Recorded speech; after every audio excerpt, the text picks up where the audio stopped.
Well, hello all. When I heard that a local school was going to take the school on a ramble, an insect ramble, I asked if I could join them. I have helped the school once in the past. I took them for a hike to a labyrinth, and that was so totally enjoyable. We also made rope from the bark of trees, etc. So, the reason I was interested in this particular outing is because when I was 19, I had an insect collection. And I'm thinking of perhaps trying to get these boys interested in collecting insects. Now, in our day, we used to collect everything. Wow, we didn't have any electronic media, even TV. So collecting stamps or collecting insects, or I had collections of model aeroplanes. And we used to do French knitting and Scooby Doos and all kinds of collect marbles. We even used to collect the animals on the back of cereal packs. But I digress. So in collecting insects, it was hugely interesting, and I don't know if it's still politically correct that you catch and kill the insects and then you stick a pin through them and you mount them on a piece of cork or on a piece of polystyrene or something like that. We'll see. But, there are plenty of insects to go around, so I don't think we're going to deplete the population. So let's just suppose that one is going to collect insects. So the first thing I'm going to tell the boys is you need a net. So I made this net from a piece of PVC piping.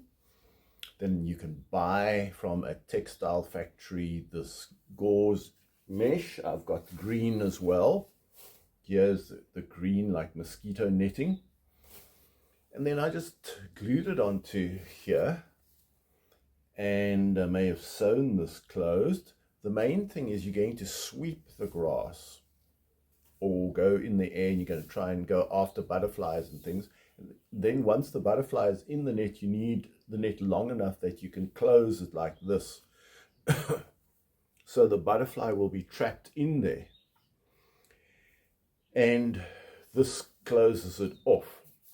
The next thing you need is a killing bottle. So I'm going to show the kids my killing bottle, which I'm going to show you how I make right now. So I think we'll use this peanut butter bottle as our killing bottle. So here is how I'm going to make it.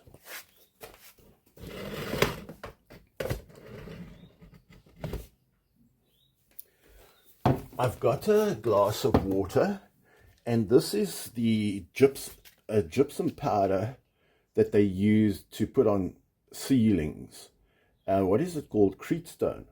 So I've got about an inch or 3 centimeters of water, and I'm just going to add this Creatstone till it's like a thick cream. Stir it a bit. Just needs to be like a thick cream, and then it will set hard in about a day. So just get the lumps more or less out a little bit, and it just needs to be able to pour. So I'm going to try not to get this on the side.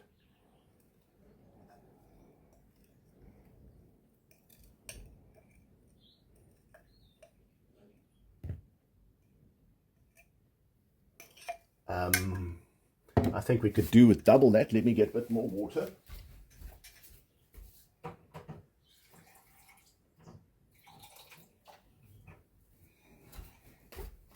So the Creatstone, we're going to put, you normally put ethyl acetate to kill the insects. I'm not going to go out to the shops and buy ethyl acetate, or the chemist, pharmacist. I'm just going to probably use some spray, insect killing spray. It's not ideal because ethyl acetate is only mildly toxic, and you want to be able to handle the insects after you've killed them. So this bottle, you're going to allow this creamy Creatstone to just sit for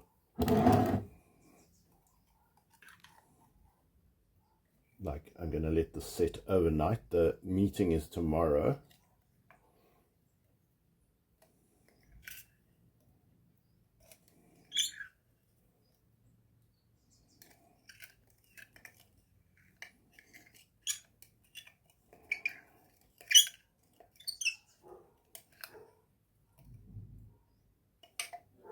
Just vibrate that a little bit. There's our, so now there is our killing bottle. And that will set hard soon, or at least within a day. So I'm going to set that aside. And then, as I say, when this is set, we just put in some ethyl acetate or some, I'm going to use some sort of insect killer. I'm going to spray it in there. And then when we catch our insects, we open the lid, put the insect in from our net, and we close the lid. Now, the bigger flying insects we can catch with a butterfly net. But I'm going to show you how you can catch the smaller insects. So you need another jar like this. You need a lid. You need 2 clear pieces of plastic tubing like this. We'll use that as the inlet and the other one. So I just want to show you, I'm going to pierce 2 holes into here. So this is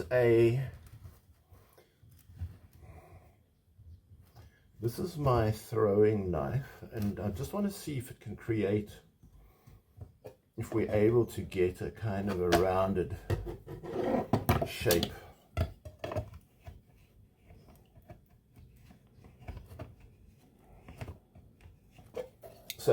So there is a hole, and it's got to be a hole that can fit tightly into. So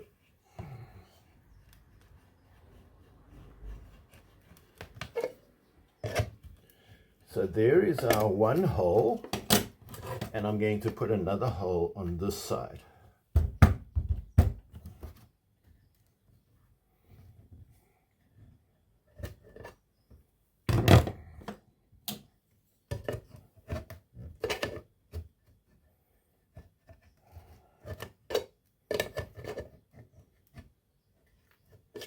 So I make these holes just so that this plastic tubing will fit in, and it's got to be airtight. So that hole might be just a little bit big. Let's just see if we can push that back in just a little bit, but I may just put some glue around it. And then we push this in here like that, and we push the other one in there. So don't make the holes too big like I have. Right. And then I'm going to take some hot glue and put it around here just to seal that completely. And then we put that jar on. So now let me show you how this works. Say you see an insect there. Let me just get a bead to simulate an insect.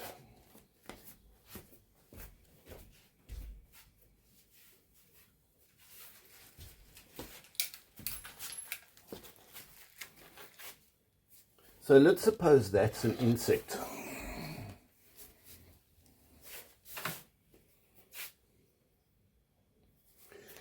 So what you do is you suck on this pipe. So this pipe must be kept open. It must be open. What I'm going to do is just cut this off like here, and then suck. And you suck, like you can see, I've sucked that bead in. And that is how you catch. Let's get another bead and show you how again. So there's a bead. Let's pretend that's an insect. So I come close to the insect on the ground, and I suck it into this bottle, and there sits the insect. The only thing I will say is you don't want to suck in the insect. So I'm going to take a little bit of this gauze netting. Let's say that, a small piece here. I'm going to cut that off. I'm going to wrap it around here so that you can't suck in the insect. And then I'm going to wrap some wire just around like this to make sure that we don't suck in the insect while we're sucking, because that's going to really suck if you suck in an insect. So there we go. So let's put that back like that, and we'll get another. Oh, that's a little big. So this is for the smaller insects. So let's suppose that's a little crawling insect there. And so I'm going to suck in the insect. So I don't even really have to seal this as long as I suck. But I might as well do it. So we've now got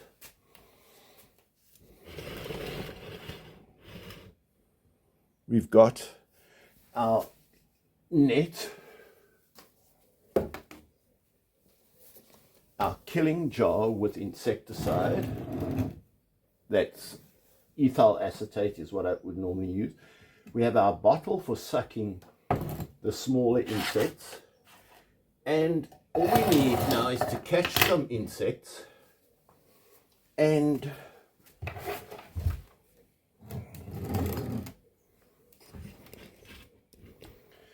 when you've caught the insects, you just normally, if they a winged insect, you pin the wings out. So that's where you need a piece of cork or polystyrene. So you leave the insect to die in the killing bottle for an hour or two, and then you take the wings of the insect, you spread them out, you take a piece of paper, and you, with pins, hold the wings out.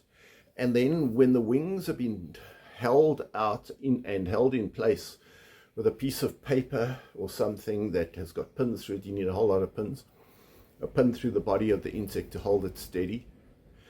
Then the wings will dry in place, and then you can mount the insect on a pin onto a piece of polystyrene. You can take Google Lens and you can look up the name of this insect with its wings all nicely spread out like this, and you can write the name under the insect, and there's the start of your insect collection. You can find out what the insect does, what its lifestyle's like, etc.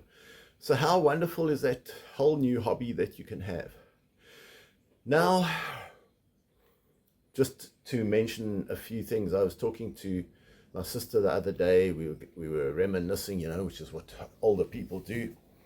And we were talking about my life, her life, and she said, she'd love to go back to when the kids were young and enjoy. If she was given that time, she'd go back to and look after them again for all the years they were growing up. And I thought to myself, phew, please don't sentence me to even 1 year of my life. I've had a wonderful life, but I don't want to go back and repeat even 1 year. I taught for 46 years biology and physical science. I don't want to go back and teach with all the marking and keeping the kid in to finish the work. And yeah, it was all totally pleasant. I loved my job, but I don't want to repeat it. I've done that, been there, done that, got the t-shirt, left, retired. One of the most fun things I ever did with or without my clothes on was paragliding.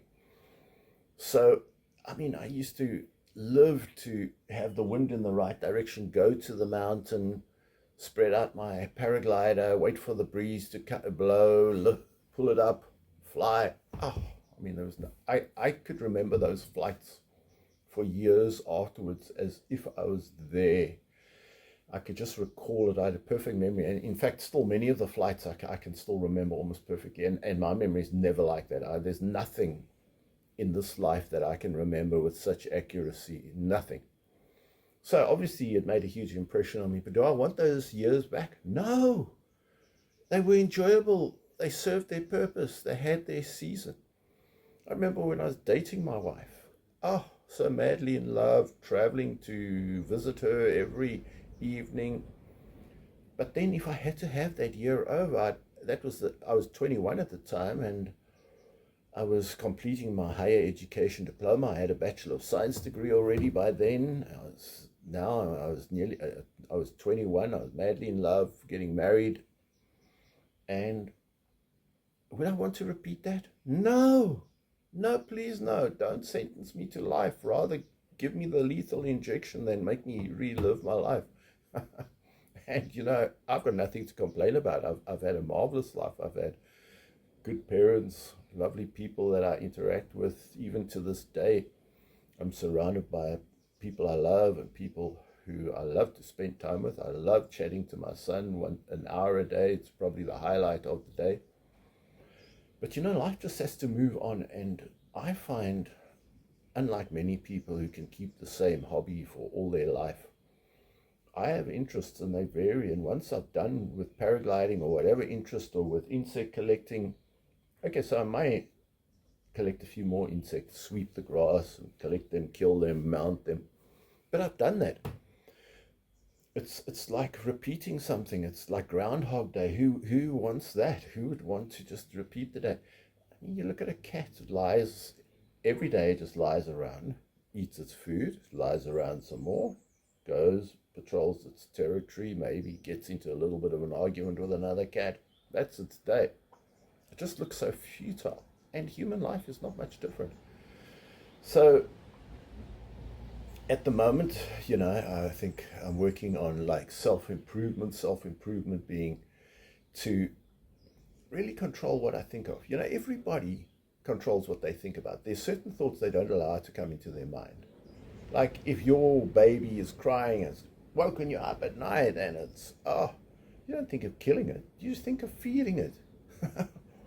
There's certain places where you never allow your mind to go. And I just rejoice in, as I get older, being able to direct my mind to think on this and don't think on that.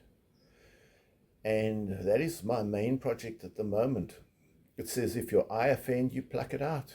It's better. Or if your hand offend you, pluck it out. Or if you, in a stronghold, you're keeping on thinking about the same thing over and over, and this thinking is making you miserable. Oh, I'm miserable because I keep thinking, oh, I'm missing out on this, that, and the other. You have to break that stronghold. You just have to stop thinking about it. And you have to think about, oh, what have I got? Oh, wow, I get to chat to my son today. Isn't that just too wonderful? I got to make this video. Isn't that too wonderful? It's a miserable, windy, wintry day. I've already got my fire made. I'm about to stoke that up. Sometime in the day, I'll have a few drinks, and I will watch some interesting documentaries on whatever, and whatever. So I think, there are people who are depressed, always think, oh, woe is me, I'm miserable, I'm worthless, I'm guilty, I'm this, I'm that. I know. I don't knock that. I think it's terrible. I just feel that I have to protect myself from that I can perhaps go down that dark rabbit hole, but I try to protect my mind by, there's certain things I will not allow to dwell on. For example, the paranormal. I will not watch movies with paranormal. That's just out. Because when I go stealth camping, I don't want to be in a dark forest, no moon. I don't want to be sitting there thinking, oh, I wonder if there's a vampire or a werewolf or something going to come in the dark while I'm asleep or not asleep and it's going to attack me. No, I don't want to think about those things. I don't want to think that things will go bump in the night. I just want to protect my mind and think on whatsoever is good, pleasant, and of good report, anything that's great and wonderful. I don't have to dwell on all the things that make me miserable. And so that is why it's actually a protection. That scripture. If anything offend you, if your eye offend you, you need to single-mindedly and concentrate on good things and block out those things that are going to make you in any way, shape, or form sad. So that is the challenge in the, as I see it in my later years of life, and I'm so grateful, really super grateful to the Almighty for this length of time that I've had on earth. Thank you. It's wonderful. I look forward to you giving me an eternal mind and an eternal body that can cope with eternity, because my mind cannot cope with eternity. I have to be given a spiritual, eternal mind that will cope with billions of years of eternal life, because I know that I don't want to repeat what I've done. I'm scared of being bored. I'm never bored, but I'm never bored because I always find something to do. But eternity is a long time. I don't want to be, oh, now I'm bored. What do I do? Day 2,000,003 into the eternal life. So God will give us a mind that's eternal. But at the moment, we still cultivating. We actually are cultivating an eternal mind. An eternal mind is a mind that will allow itself to think of certain things. I will not hate that person. I will not dwell on hatred. I will not keep I will forgive that person because it's too bad for me to just keep on having a grudge or anger against that person. Or I'll not think about them. But one way or the other, I'm not going to think badly about them.